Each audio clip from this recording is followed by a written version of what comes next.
agradeciendo a Paul por confiar en este proyecto tan arriesgado de alguna manera, porque es una poeta del siglo pasado, que falleció a comienzos del siglo pasado, que no es muy conocida ni siquiera por los propios italianos, ¿no?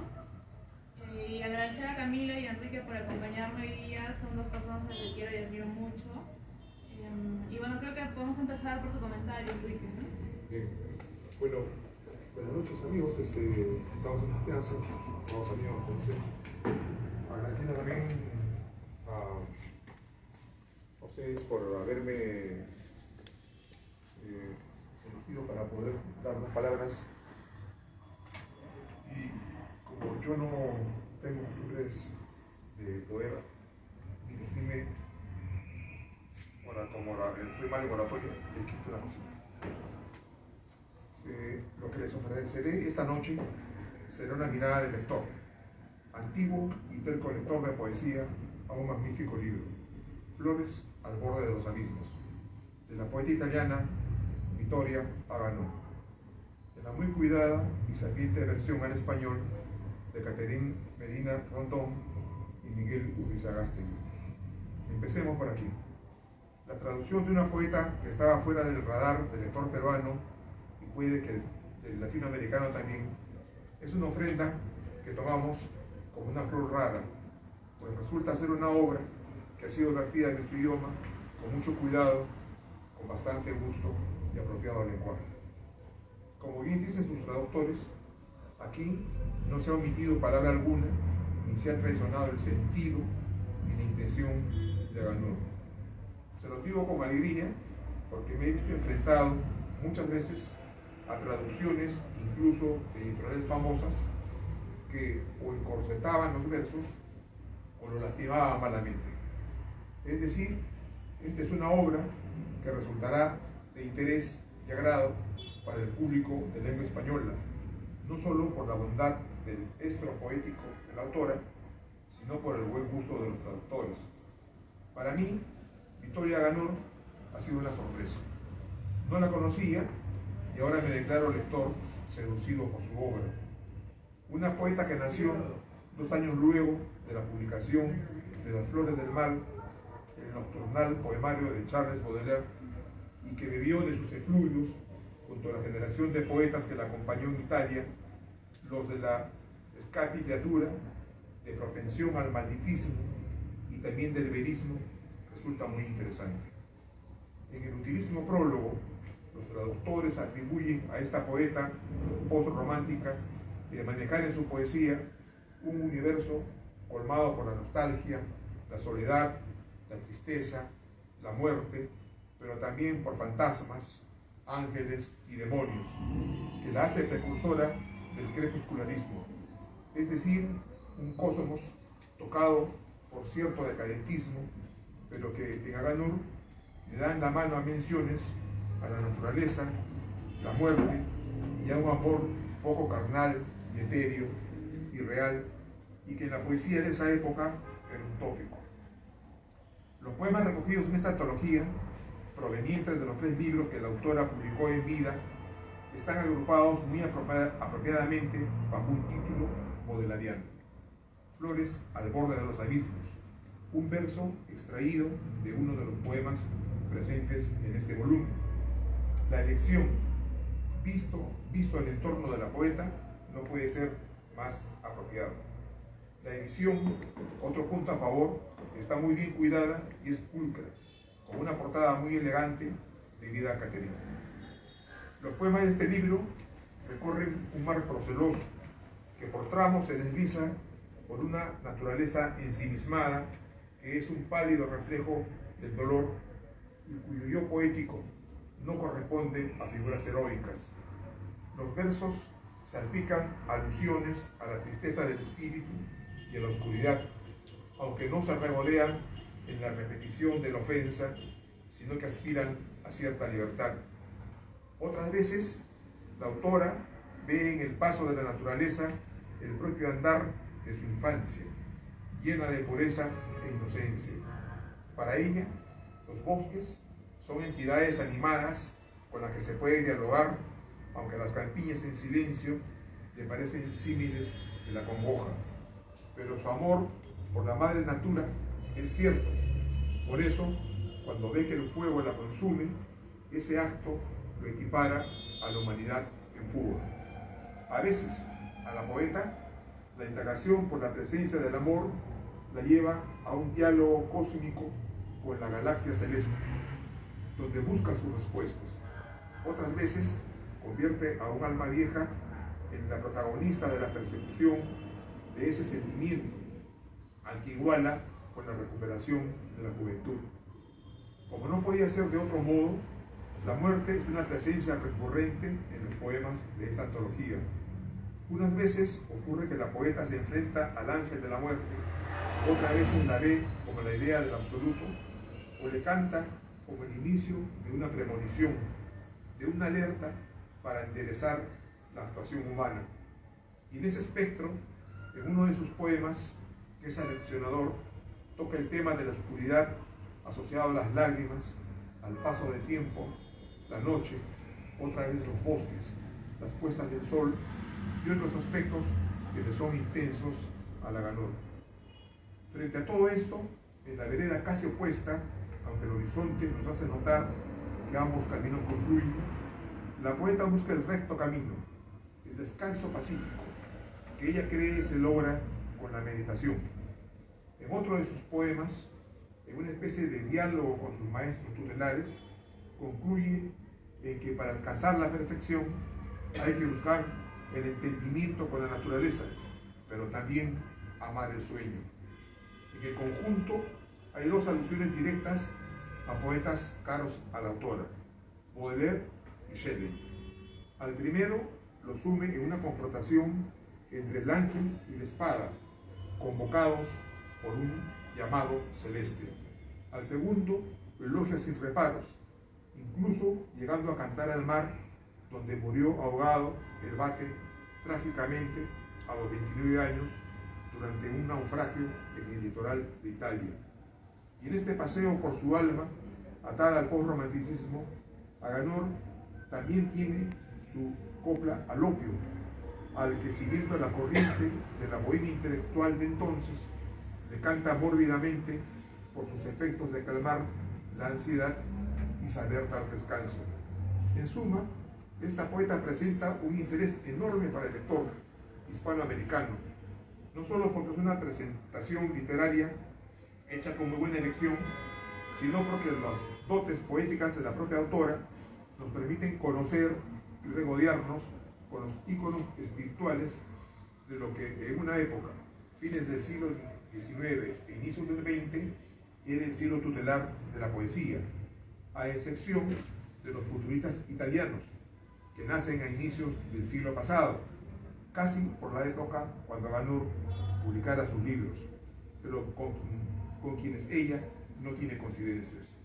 Agradezco a la editorial Sol Negro, a su factotum, el poeta Paul Guillén, y a los traductores por esta empresa poética.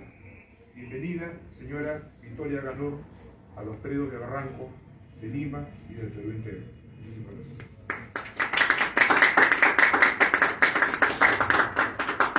Gracias, Enrique, por tus palabras. Vamos a continuar con el comentario de Camila Fernández Costa. Buenas noches, ¿cómo están? Bueno, en primer lugar, empezamos por los agradecimientos. Quiero agradecer a Catherine el inmenso honor que me da de presentar su traducción de Victoria Aganor, Flores al borde de los abismos.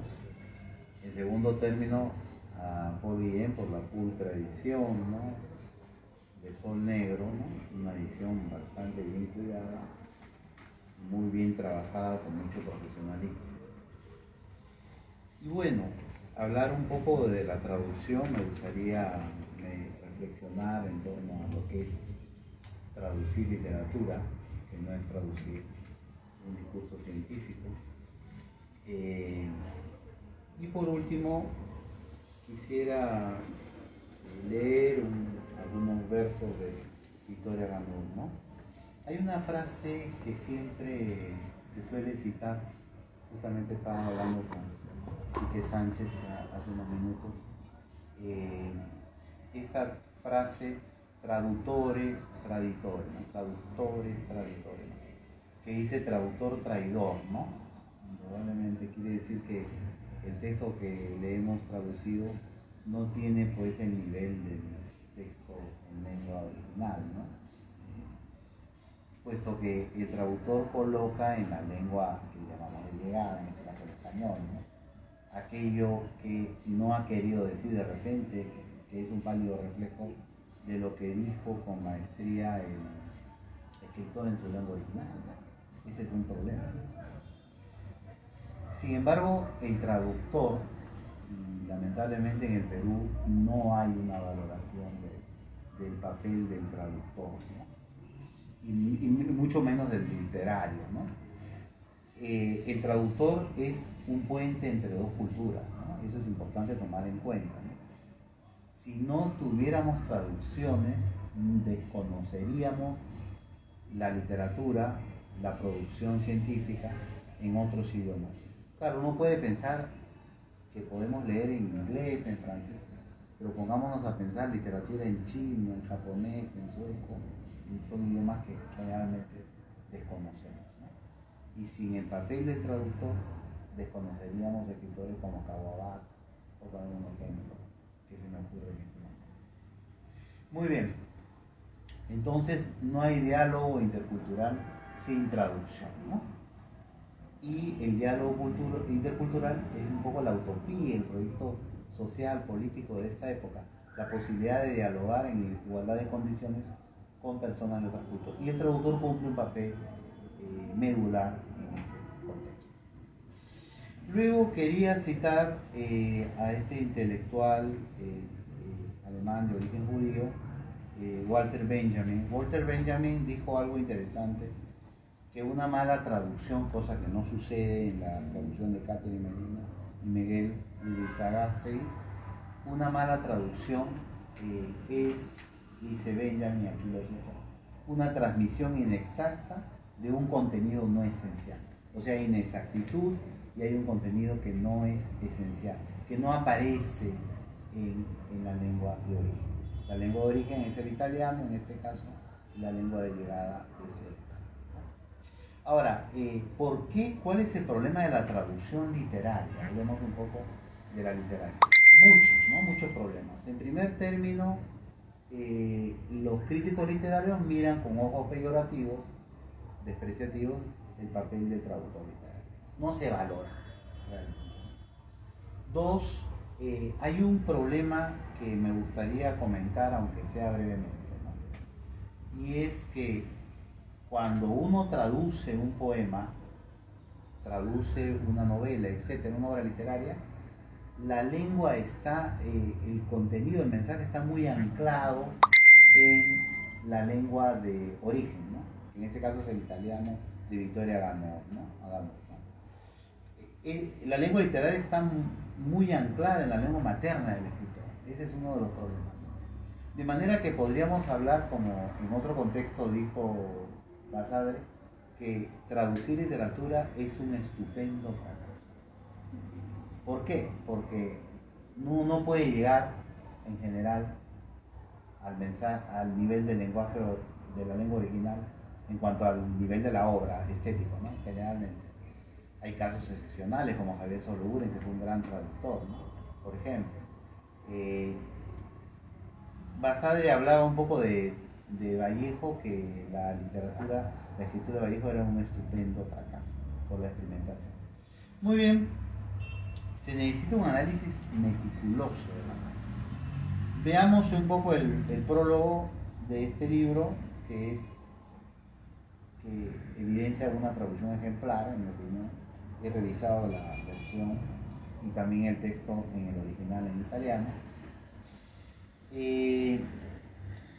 Hay algunos puntos que me gustaría comentar. Primero, en torno a la estructura formal del discurso. Por ejemplo, se dice que varios textos de Vittorio Agamben están en rima consonante, ¿no? Esta rima a veces se mantiene, a veces no se mantiene, es una decisión. Quiere decir que cuando se traduce, por ejemplo, del italiano al español, hay siempre pérdidas, ¿no? Se pierde contenido, se pierde recursos, pero también se puede compensar semánticamente este punto, ¿no? Entonces, en algunos poemas se conserva la rima y en otros no. Luego, en cuanto al orden de las palabras, ¿no? La sintaxis, lo que llamamos la sintaxis. Indudablemente que hay, por ejemplo, en castellano yo puedo decir yo compré manzanas y puedo decir compré manzanas yo. Esa es una variación del orden, un hipérbato se llama, ¿no? Y hay algunas manifestaciones de ciertos hipérbatos, esta alteración del orden de la sintaxis, que han sido omitidos por los traductores en este caso. Esa es otra decisión que habría que observar, ¿no? Muy bien. En cuanto a, y Quique lo ha dicho muy bien, el prólogo está muy bien construido, ¿no? Muy bien elaborado, ¿no? Revela ese análisis previo que hay que hacer, que todo traductor, y los traductores son ustedes en este caso, debe realizar del contexto cultural en el cual se inscribe una obra, ¿no? Una obra literaria. O sea, para traducir a Vallejo al francés, traducir Trilce, que es una empresa descomunal, titánica, al francés o al inglés, hay que manejar el código de Vallejo, ¿no? Muy bien en castellano. Y esto es lo que se evidencia en el prólogo. La asociación que hace con D'Annunzio, por ejemplo, o la relación con el romanticismo. Ella es representante de Victoria Ganur del crepuscularismo, ¿no? Que es contemporánea del futurismo italiano, y me parece que los traductores ubican muy bien la obra en el contexto cultural de la época, ¿no? Muy bien. Hay dos poemas que me han impresionado mucho, en realidad. Felicito a los traductores por las versiones. En particular, el poema Finalmente, voy a leer el texto en italiano y luego el texto en español, ¿no? Dunque, domani il bosco esulta al mite sole, ho da dirvi tante cose, vi condurrò sotto le piante alte, con me, solo con me, venite. Muy bien. La versión de Catherine es Finalmente, ¿no? Entonces mañana el bosque se regocija en el suave sol. Tengo muchas cosas que decirles, muchas cosas. Los llevaré bajo las plantas altas conmigo, solo conmigo, vengan, ¿no? Me parece una buena versión del poema de Victoria Ganur, ¿no? Yo no la conocía realmente, es mi primera lectura de estos poemas. Y luego un autor que siempre me ha apasionado, que es Baudelaire, ¿no? Baudelaire publicó, Quique lo ha dicho muy bien, Las Flores del Mal en 1857, ¿no? Fue un texto que abrió las puertas de la modernidad en la lírica francesa, ¿no? Y hay un texto que es en realidad un homenaje, y ahí solo voy a leer la versión española por motivo de tiempo, leyendo a Baudelaire, ¿no? Y que me pareció este soneto bastante interesante, ¿no?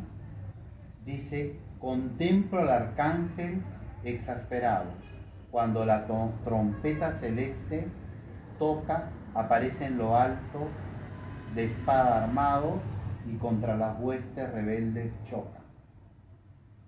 No se cuida de cogerlos de lado, quién sabe qué fin en su mano se halla, sino en el corazón contaminado empuja el hierro que en el aire estalla.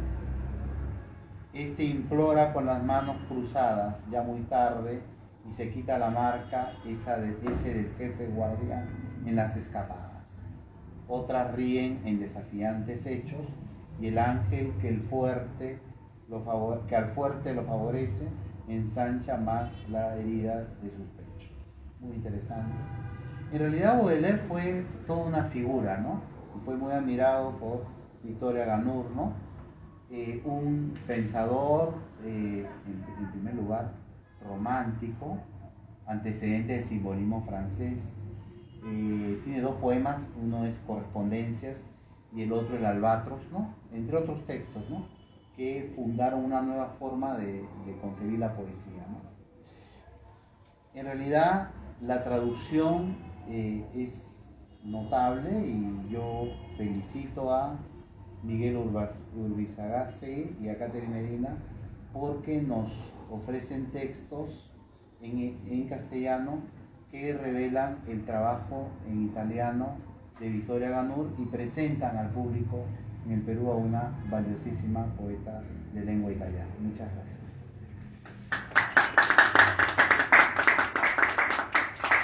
Gracias Camilo por tus palabras, gracias Enrique. Yo simplemente voy a compartir con ustedes un par de poemas de Vittoria Ganur. Este poema titula Vi. Acercándose a mi oscura cama, desde la puerta luminosa, vi al intachable ángel de la muerte. Un dorado mechón ocultaba con un velo sus ojos. Su boca sonriente decía, ¿me quieres? Secuestrada en su blanco rostro deseado, yo, cansada de obrar en vano, le tiendo los brazos. Y mientras mi agitado corazón se abre a la fe del perfecto descanso que solo concede él, me sisea cerca una maligna voz. Despierta, vamos, camina, vuelve a coger tu luz. Y bueno, para finalizar voy a leer el poema que titula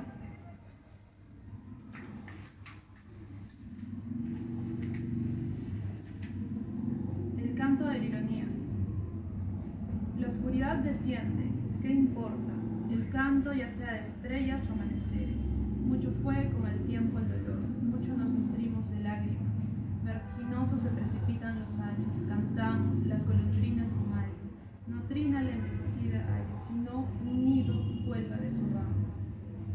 Sueños como este en mi agachada cabeza, una bandada nido. No sé de dónde migraron, pero cantan y trinan en fiesta. Los dilatados júbilos del viento, los arroyos, que mayo dirige como ebrios de alegría y luz, entre temblor de hierbas por las cuestas. Las noches estrelladas sobre el sueño de las montañas. Al despejado amanecer, el olor de los bosques. Y en el mar, la augusta belleza de las puestas del sol. Las cosas intensas, las cosas jubilosas, nada más saben. ¿Qué importa si encierra un engaño la luz inocente de las olas? ¿Qué importa los abismos y que el sol bañe en oro cada fango y el fresco nenúfar del agua podrida crezca y se arrastre la culebra entre las flores? Si repentinas se abren las puertas de la luz y el vitral secreto del bien y del mal, la inmensa bondad de la muerte. Muchas gracias.